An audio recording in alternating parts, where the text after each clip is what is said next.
Hello friends, आपका हमारे channel मेधा academy में हार्दिक स्वागत है। आज हम आपके सामने इंग्लिश सब्जेक्ट से रिलेटेड थर्ड चैप्टर में थर्ड टॉपिक पंक्चुएशन के बारे में डिस्कस करेंगे, जो यूपी डीएलएड के सेकंड सेमेस्टर से रिलेटेड है। इससे प्रीवियस वीडियो में हमने सेंटेंस और उसके पार्ट के बारे में डिस्कस किया था। अगर आप उसे देखना चाहती हैं तो प्लेलिस्ट में जाकर हमारे प्रीवियस वीडियो को देख सकते हैं। तो आइए स्टार्ट करते हैं पंक्चुएशन। सबसे पहले हम पंक्चुएशन के बारे में जानते हैं। पंक्चुएशन क्या है? पंक्चुएशन को हम हिंदी में विराम कहते हैं। जब व्यक्ति अपने मन के भावों या विचारों को व्यक्त करते समय कभी कभी बीच में रुकता है या कभी सेंटेंस ख़त्म होने पर रुकता है तो उसे हम विराम कहते हैं या पंक्चुएशन कहते हैं। विराम का अर्थ है रुकना या ठहरना। लिखते समय रुकावट या विराम के स्थानों को हम जिन चिन्हों के द्वारा व्यक्त करते हैं उसे ही हम पंक्चुएशन मार्क्स या विराम चिन्ह कहते हैं। भाषा में किसी भी भाषा हो, चाहे हिंदी हो चाहे इंग्लिश हो, उसमें विराम चिन्हों का विशेष महत्व है। अगर हम विराम चिन्हों का उपयोग नहीं करेंगे तो भाषा का अर्थ का अनर्थ हो जाता है। मतलब जो अर्थ निकल रहा है वो ठीक प्रकार से नहीं निकलेगा और भाषा का अर्थ मीनिंगलेस हो जाएगा। इसलिए हमें पंक्चुएशन मार्क्स का ठीक प्रकार से, सही प्रकार से उपयोग करना चाहिए। तो आइए स्टार्ट करते हैं। What are the marks of punctuation? Punctuation is the soul of passage. Punctuation जो होती है या विराम जो होती है वो पैसेज की आत्मा होती है। Passage is meaningless if the punctuation is full of error. यदि पंक्चुएशन में बहुत सारी गलतियां होंगी तो जो हमारा पैसेज है वो मीनिंगलेस हो जाएगा, उसका कोई अर्थ नहीं निकलेगा। During the dictation teacher has to tell the student to use a full stop, comma और क्वेश्चन मार्क। जब टीचर डिक्टेशन के दौरान या डिक्टेशन को हिंदी में कहते हैं सूत्रलेख के दौरान टीचर स्टूडेंट को कॉमा के बारे में, क्वेश्चन मार्क के बारे में और फुल स्टॉप के बारे में बताते हैं। Again for teaching the direct speech the teacher has to teach about the use of inverted comma. अगर टीचर डायरेक्ट स्पीच के बारे में बताते हैं तो वह स्टूडेंट को इन्वर्टेड कॉमा का यूज़ भी कराना सिखाते हैं कि इन्वर्टेड कॉमा का यूज़ कैसे करना है। अगर डायरेक्ट स्पीच हम करा रहे हैं तो हमें उसी बात को इन्वर्टेड कॉमा में लिखना होगा और उसे किस प्रकार से हम यूज़ करेंगे। The word punctuation has been taken from the Latin word punctuation. जो पंक्चुएशन शब्द है वो लैटिन भाषा के पंक्चुएशन शब्द से लिया गया है। Which means in a point, जिसका मतलब होता है एक पॉइंट से। It means the proper and right use of marks at the end of sentence. इसका मतलब प्रॉपर, ठीक प्रकार से राइट यूज करके सेंटेंस के एंड में करना होता है। जो पंक्चुएशन होता है या जो मार्क होता है, मतलब जिसे हम फुल स्टॉप कहते हैं, उसका ठीक प्रकार से उपयोग हम सेंटेंस के अंत में करते हैं।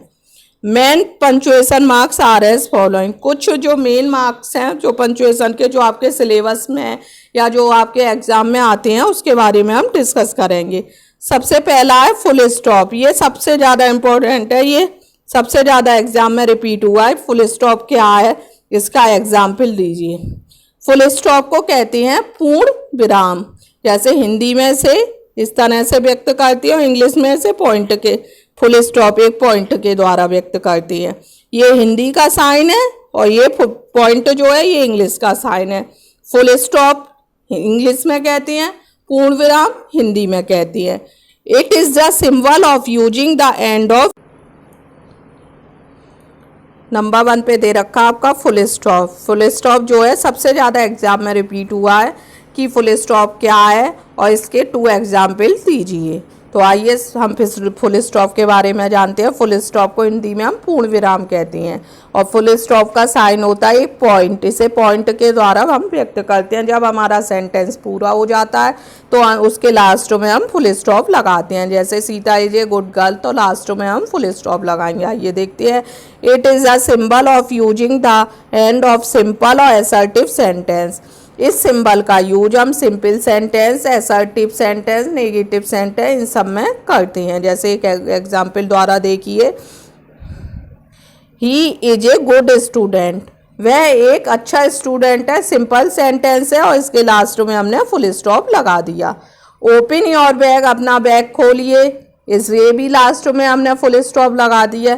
कुछ मतलब शॉर्ट फॉर्म ऐसी होती हैं जिनमें हम फुल स्टॉप का उपयोग करते हैं, जैसे BA को कहती है बैचलर ऑफ आर्ट, तो बी में पॉइंट लगाया है और ए में पॉइंट लगाया। ऐसे ही BEd बैचलर ऑफ एजुकेशन। ऐसे ही आई गो टू स्कूल ऑफ 8:30 के बीच में हमने पॉइंट लगाया है, टाइम दे रखा है। AM भी शॉर्ट फॉर्म है इसलिए इसमें पॉइंट लगाया। कुछ ऐसे मतलब ग्रुप होते हैं जो शॉर्ट में लिखे जाते हैं, तो उसमें भी हम फुल स्टॉप का यूज करते हैं। फुल स्टॉप का यूज सेंटेंस के लास्ट में किया जाता है। अब सेकंड नंबर पे देखते हैं क्वेश्चन मार्क, जिसे हम प्रश्नवाचक मार्क के नाम से जानते हैं, प्रश्नवाचक के नाम से जानते हैं। This mark is use at the end of interrogative sentence. इस मार्क का यूज सेंटेंस के लास्ट में इंटरोगेटिव सेंटेंस में हम यूज करते हैं। इसे इंटरोगेटिव मार्क्स के नाम से भी जानते हैं, जिसे इस तरह से हम व्यक्त करते हैं, नीचे बिंदी लगाते हैं और इस प्रकार से इसका साइन होता है। एग्जाम्पल देखिए, हु आर यू, तुम कौन हो, इसके लास्ट में हमने क्वेश्चन मार्क लगाया। ऐसे ही व्हाट आर यू डूइंग, तुम क्या कर रहे हो, इसके लास्ट में भी क्वेश्चन मार्क लगाया। थर्ड में देखिए, व्हाट इज योर नेम, तुम्हारा नाम क्या है, इसके लास्ट में भी क्वेश्चन मार्क लगाया। जो भी इंटरोगेटिव सेंटेंस होते हैं उसके लास्ट में हम क्वेश्चन मार्क या प्रश्नवाचक मार्क का उपयोग करते हैं, प्रश्नवाचक चिन्ह का उपयोग करते हैं, या इंग्लिश में हम उसे क्वेश्चन मार्क कहते हैं, क्वेश्चन मार्क चिन्ह का उपयोग करते हैं। तो आइए अगला देखते हैं, एक्सक्लेमेशन मार्क्स थर्ड नंबर पे है, जिसे हम हिंदी में विस्मय बोधक मार्क के नाम से जानते हैं।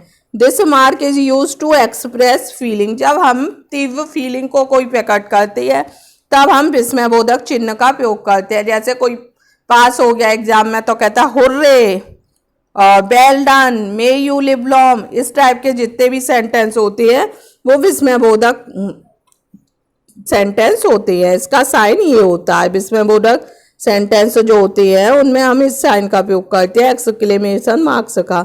एक पहले डंडा बनाएंगे, एक लाइन खींचेंगे, उसमें नीचे पॉइंट लगाएंगे, ये एक्सक्लेमेशन मार्क है। एग्जाम्पल द्वारा देखिए, hurray we have won, hurray वह जीत गया, तो ये हुर्रे, ओहो, ये सब एक्सक्लेमेशन वर्ड होते हैं। जब कोई हम फीलिंग को प्रकट करते हैं तब इन वर्ड का प्रयोग करते हैं, उसके बाद हम एक्सक्लेमेशन मार्क्स का लगाते हैं। जैसे हुर्रे के बाद इसमें एक्सक्लेमेशन मार्क्स लगाया और लास्ट में सेंटेंस पूरा होने पर हमने फुल स्टॉप लगाया। ऐसे ही ओहो के बाद में एक्सक्लेमेशन मार्क्स लगाया और बाद में हमने फुल स्टॉप लगाया। वेल डन, बहुत अच्छा, एक्सक्लेमेशन मार्क।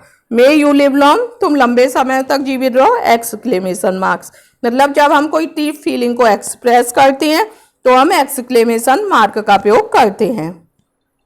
या फिर ओहो, आहा, हुर्रे, इस टाइप के वर्ड आते हैं तो हम एक्सक्लेमेशन मार्क्स का उपयोग करते हैं। अब नेक्स्ट है 4 नंबर पे कॉमा, जिसे हम अल्प विराम के नाम से जानते हैं। Comma is use for a short pause in a sentence, जब हम सेंटेंस में बहुत थोड़ी देर के लिए रुकते हैं तो हम कॉमा का उपयोग करते हैं। जैसे एग्जाम्पल के लिए देखिए, if he come I will not come, यदि वह आएगा तो मैं नहीं जाऊंगा, यहाँ पर थोड़ी देर के लिए रुके तो कॉमा का उपयोग हुआ है।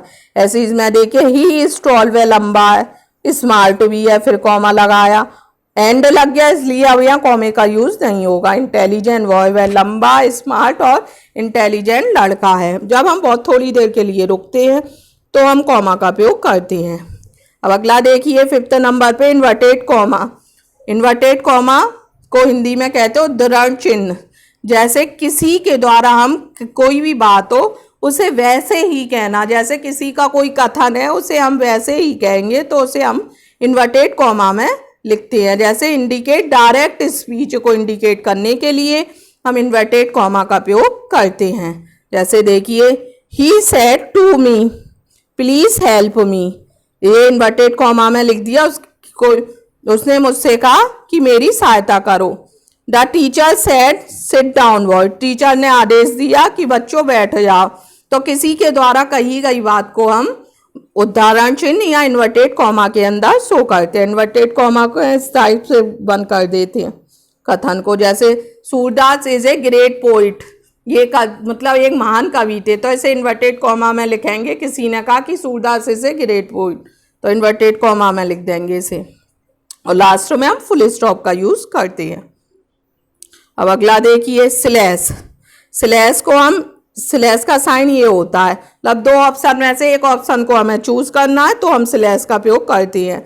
Slash is use to indicate the word और and can be use to separate the day month and year. Slash का यूज या के रूप में हम करते हैं, या फिर डे मंथ ईयर के बीच में हम स्लैश का प्रयोग करते हैं। Please explain to the lawyer when he she arrive, मतलब इनमें ही या सी में से कोई ऑप्शन चूज करना है, हमें एक ऑप्शन चूज करना है, इसलिए हमने यहाँ स्लैश लगा दिया। अब इनमें से कोई एक चूज करेंगे, उस पर टिक कर देंगे। तो स्लैश का प्रयोग हम दो ऑप्शन में से एक ऑप्शन को चूज करना होता है, तब हम स्लैश का प्रयोग करते हैं। हाइपन, हाइपन का साइन ये होता है use to join word, word को ज्वाइन करने के लिए हाइपन का प्रयोग करते हैं। जैसे she is very self confident, अब जो इन दोनों को हमें ऐड करना है तो हमने ये हाइपन का साइन लगा दिया। वह बहुत कॉन्फिडेंट है, उसे हमने ऊपर बहुत कॉन्फिडेंट है। अब अगला देखिए 8 नंबर पे है सेमी कॉलन, जिसे हम कहते हैं अर्धविराम। एक बिंदी लगेगी, एक पॉइंट लगेगा और नीचे कॉमा लगेगा, फिर इसे कोष्ठक में बंद कर दिया। इस टाइप से जो चिन्ह दे रखा है इस तरह से दर्शात। जैसे अर्धविराम का उपयोग हम कहाँ करते हैं? अर्धविराम का उपयोग जब उपवाक्य होते हैं उसमें हम अर्धविराम का प्रयोग करते हैं। जब आप वाक्य हमारा पूरा हो जाता है तो हम फुल स्टॉप का प्रयोग करते हैं। जब बीच में हम रुकते हैं, पूर्ण विराम से कम देर के लिए रुकते हैं, तो हम सेमी कॉलन का प्रयोग करते हैं। जैसे देखिए meeting was held on 25 December 2008, 15 January 2010 and 23 मार्च 2012। अब इसमें देखिए 25 दिसंबर और 2008, यहाँ पे तो कॉमे का प्रयोग ठीक है, लेकिन 2008 के बाद यहाँ सेमी कॉलन आएगा, क्योंकि ये पूरा यहाँ पे खत्म हो रहा है, इसलिए यहाँ पर हम कॉमे का प्रयोग नहीं करेंगे, या सेमी कॉलन का प्रयोग करेंगे। जैसे नीचे वाला सेंटेंस देखिए, मीटिंग वॉज हेल्ड ऑन 25 अक्टूबर 2008, ये राइट सेंटेंस है, क्योंकि यहाँ पे ये हमारी बात पूरी हो गई कि 25 अक्टूबर 2008 को मीटिंग रखी गई थी, तो यहाँ पे ये पूरा हो गया, तो यहाँ पे कॉमा नहीं, यहाँ सेमी कॉलन का प्रयोग करेंगे। इसी प्रकार से 15 जनवरी 2010, तो 2010 यहाँ पे बात हमारी पूरी हुई, तो यहाँ पे सेमी कॉलन का प्रयोग करेंगे, कॉमे का नहीं। ऐसे 23 मार्च 2012, यहाँ हमारा सेंटेंस फिनिश हुआ, इसलिए यहाँ फुल स्टॉप का प्रयोग करेंगे। सेमी कॉलन का प्रयोग हम विराम से जब हम थोड़ी देर के लिए रुकते हैं, या सेंटेंस में उपवाक्य होते हैं, मतलब पूरे वाक्य नहीं हो, थोड़े थोड़े छोटे छोटे वाक्य होते हैं जिसमें उसमें हम सेमी कॉलन का प्रयोग करते हैं। जैसे सेंटेंस में दिखाया 25 अक्टूबर 2008, 25 अक्टूबर में कॉमा लगाएंगे और 2008 में सेमी कॉलन का प्रयोग करेंगे। ऐसे ही 15 जनवरी 2010, 15 जनवरी में कॉमा लगाएंगे और 2010 में हम सेमी कॉलन का प्रयोग करेंगे। एंड 23 मार्च 2012, अगर हमारा यहाँ सेंटेंस नहीं फिनिश होता तो यहाँ 2012 के बाद भी सेमी कॉलन लगता, लेकिन हमारा यहाँ सेंटेंस फिनिश हो रहा है, इसलिए हम यहाँ फुल स्टॉप का प्रयोग करेंगे। ये जो 8 मार्क्स बताए हैं, ये आपके सिलेबस में, इन्हीं में से आपके क्वेश्चन रिपीट होते हैं। उम्मीद करते हैं आपको ये पंचुएशन मार्क्स का चैप्टर अच्छे से समझ आया होगा, अच्छे से क्लियर हुआ होगा।